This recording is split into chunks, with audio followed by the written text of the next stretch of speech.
Hi friends, welcome back to ಜನೋಜೇಸ್ kitchen. ನಿಮ್ಗೆ ಏನಾದರೂ ನಮ್ಮ ಚಾನಲ್ ಇಷ್ಟ ಆಗಿದೆ ಲೈಕ್ ಆ್ಯಂಡ್ ಸಬ್ಸ್ಕ್ರೈಬ್ ಮಾಡಿ. ಬನ್ನಿ ನಾವು ಇವತ್ತು ಸ್ವೀಟ್ ಪೊಟ್ಯಾಟೊ ಜಾಮೂನ್ ಹೇಗೆ ಮಾಡೋದು ಅಂತ ನೋಡೋಣ. ಸಿಹಿ ಗೆಣಸಿನ ಜಾಮೂನು ಹೇಗೆ ಮಾಡೋದು ಅಂತ ನೋಡೋಣ. ಮೊದಲಿಗೆ ಕುಕ್ಕರ್ ತೊಗೊಳ್ಳಿ. ಕುಕ್ಕರ್ಗೆ ಚೆನ್ನಾಗಿ ತೊಳೆದಿರೋ ಸಿಹಿ ಗೆಣಸನ್ನ ಹಾಕ್ಕೊಳ್ಳಿ. ನೀರು ಹಾಕ್ಕೊಂಡು 3 ವಿಷಲ್ ಬೇಯಿಸಿ.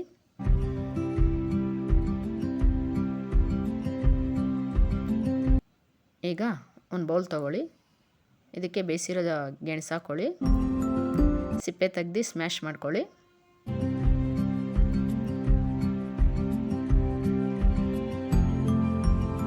ಈಗ ಸ್ಮ್ಯಾಶ್ ಮಾಡಿರೋ ಗೆಣಸಿಗೆ 1 ಸ್ಪೂನ್ ಮೈದಾ, 2 ಸ್ಪೂನ್ ಮಿಲ್ಕ್ ಪೌಡರ್ ಹಾಕ್ಕೊಳ್ಳಿ. ನೀಟಾಗಿ ಮಿಕ್ಸ್ ಮಾಡ್ಕೊಳ್ಳಿ. ಹಿಟ್ಟಿನ ಅದಕ್ಕೆ ಕಲಿಸ್ಕೊಳ್ಳಿ. ಸಾಫ್ಟಾಗಿರಲಿ ನೋಡಿ, ಈ ಅದಕ್ಕೆ ಕಲಿಸ್ಕೊಳ್ಳಿ.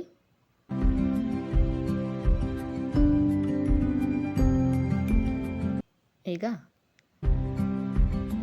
ಕೈನ ಆಯಿಲ್ ಗ್ರೀಸ್ ಮಾಡಿಕೊಂಡು ಈ ಥರ ನೀಟಾಗಿ ಉಂಡೆ ಮಾಡ್ಕೊಳ್ಳಿ. ಸಕ್ಕರೆ ಪಾಕ ಹೇಗೆ ರೆಡಿ ಮಾಡೋದು ನೋಡೋಣ. ಅದಕ್ಕೆ ಅರ್ಧ ಕಪ್ ಸಕ್ಕರೆ ಹಾಕ್ಕೊಳ್ಳಿ. 1.25 ಕಪ್ ನೀರು ಹಾಕ್ಕೊಳ್ಳಿ.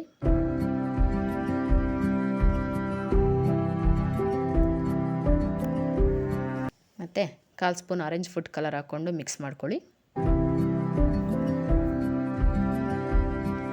ಈಗ ಇದಕ್ಕೆ 2 ಕ್ರಷ್ ಮಾಡಿರೋ ಏಲಕ್ಕಿ ಹಾಕ್ಕೊಳ್ಳಿ. ಮಿಕ್ಸ್ ಮಾಡಿ. ಈಗ ನೋಡಿ ಪಾಕ ರೆಡಿಯಾಗಿದೆ. ಈಗ ಎಣ್ಣೆ ಕಾಯಕ್ಕೆ ಇಟ್ಕೊಂಡು ರೆಡಿ ಮಾಡಿರೋ ಉಂಡೆನ ಹಾಕ್ಕೊಳ್ಳಿ. ಡೀಪ್ ಫ್ರೈ ಮಾಡ್ಕೊಳ್ಳಿ.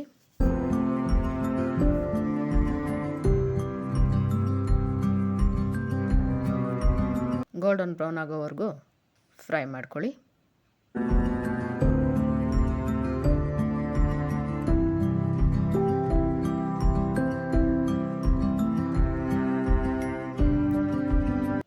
ನೋಡಿ ಫ್ರೆಂಡ್ಸ್, ಈ ಥರ ಗೋಲ್ಡನ್ ಬ್ರೌನ್ ಆಗೋವರೆಗೂ ಫ್ರೈ ಮಾಡ್ಕೊಳ್ಳಿ.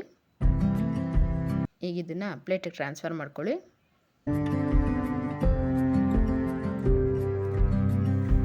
ಈಗ ಇದನ್ನು ರೆಡಿ ಮಾಡಿರೋ ಪಾಕಕ್ಕೆ ಹಾಕ್ಕೊಂಡು